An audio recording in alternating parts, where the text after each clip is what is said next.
There are lineages and traditions to support this shadow work. Many stories, myths, legends. The reclaiming of the gold from the dragon.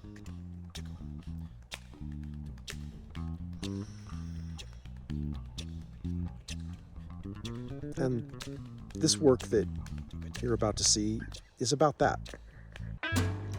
If you were born into a family in which you were belittled and crushed and scapegoated for discipline, it's okay for it to take your whole life to wake up, to unwrap yourself from that nightmare into which you were born. And you know what? We don't have to be victims of it. I chose this. That's my personal responsibility. Before I was born, I chose this. Ain't no victim here. I chose to see through all of these lies for my descendants and for my ancestors alike, with love going in both directions. Thank God, thank God. That's the power of forgiveness. My uncle cursed my granddad right there at the Christmas table just a couple of years ago.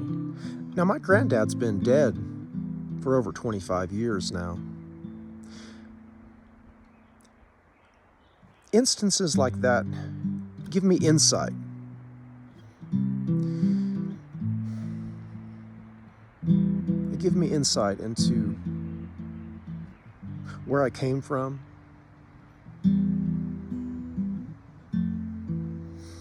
and why it's been so difficult to be me. You see that smile? It's part of how I work with it. I love you.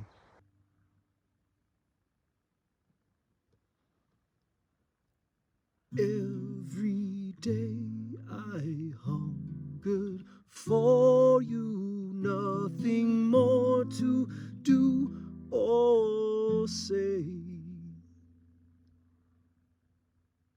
Then I tasted true redemption on that judgment day.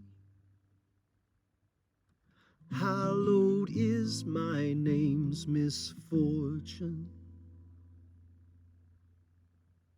forced into my brother's shoes. Every time we seek the answer, we are left paying dues.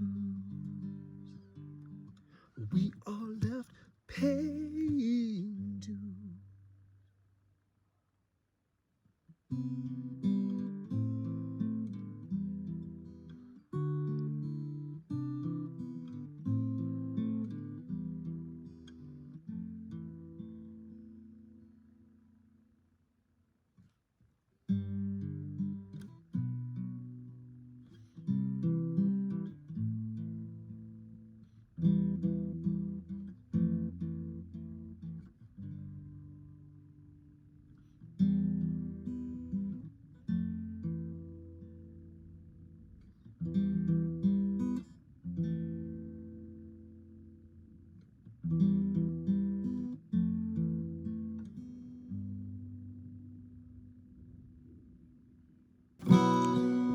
The vast majority of us, I would say, are born into situations that have already been compromised. This is the human condition. I share this story with you because I believe it has relevance. It is still pertinent to many of us today. It's the human condition. We are told that shame is love. How do we respond to this great betrayal? We see it now through many lenses. We've all been lied to. We've all been betrayed. What is our loving response? How do we make peace with this great deception and not give away our power? How do we forgive? God bless my Uncle John. Every time I'm around that man, he makes me smile, and I love to sit and talk with him, and my heart is filled with joy when I call him Uncle John. It's even more so, I think, that Uncle John called my grandpa Vince an asshole at the Christmas table just a little while back, you know. When we demonize other people, sometimes we think we're helping. We think we're taking the right side. I remember when my mother left my father, the family got to do to my father what they always needed to do, which was to demonize him, to scapegoat him. And my God, there were a whole bunch of reasons to demonize Rick Irwin, for sure, as there may have been for demonizing Vince Irwin too. I mean, when I knew my grandpa, I mean, it wasn't like that for me, but it didn't work. My mother's family demonizing my father, it didn't work when I demonized my father, obviously. What do we do, though, when we don't have the wisdom to not demonize, when our families believe that we're loving by rejecting? My brother, my younger brother, was the scapegoat of the family. There is often one of us who we put all the guilt and the shame onto, and sometimes there's really, really good reasons for it. But it's kind of one of those, which comes first, the chicken or the egg thing.